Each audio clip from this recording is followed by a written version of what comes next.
Again, good morning and welcome to today's legislative hearing to discuss proposals to improve the power sector during this time of historic load growth and affordability challenges. Access to reliable, affordable energy is the linchpin to U.S. leadership in AI development. This subcommittee has spent considerable time examining the opportunities and challenges that arise from U.S. leadership in artificial intelligence. From that work, it is safe to assume AI is one of the defining challenges of our time. It encompasses the race for economic strength, technological leadership, and national security in the 21st century. Today, AI is already driving a significant share of economic growth.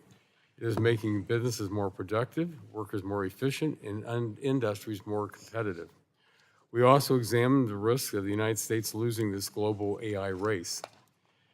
The ability of malign actors like Russia and Communist China using AI models to disrupt global economies are no longer theoretical, but a reality. At the same time, the American people are understandably uneasy. Many question whether AI and data centers that power it will ultimately do more harm than good, particularly when it comes to individual energy costs.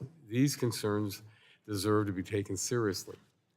Our global competitors are not slowing down. China is investing heavily in AI with explicit goal of surpassing the United States.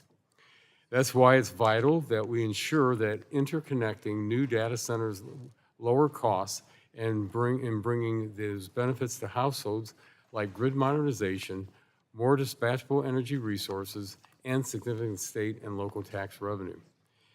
In fact, the Lawrence Berkeley National Lab and others have found that data center load growth lessens retail electricity costs.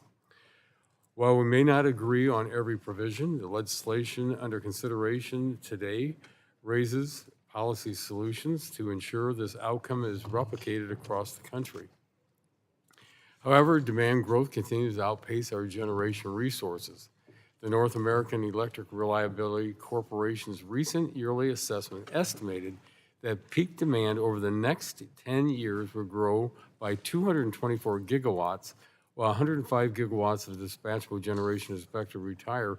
Therefore, we're going to be 329 gigawatts short. Earlier this Congress, we advanced several bills to resolve the reliability crisis caused during the Biden administration and bring dispatchable baseload energy to keep the lights on year-round.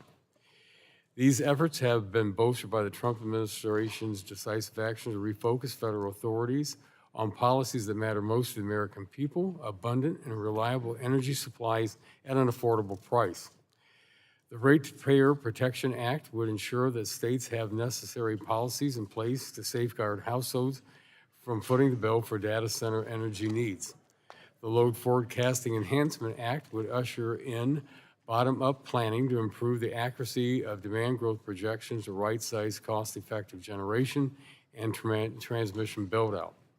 The Fair Allocation of Interstates Rates Act, introduced by our colleague from North Dakota, is a practical solution to place the burden of renewable portfolio standard costs on the states that choose to adopt those requirements. The Advanced Transmission Technologies to Reduce Rates Act would leverage the important work that DOE enhances the use of advanced transmission technologies to bring more cost-effective solutions to our growing energy needs. I look forward to our discussion with our witnesses who have valuable expertise and experience to provide key insights into the bill before us.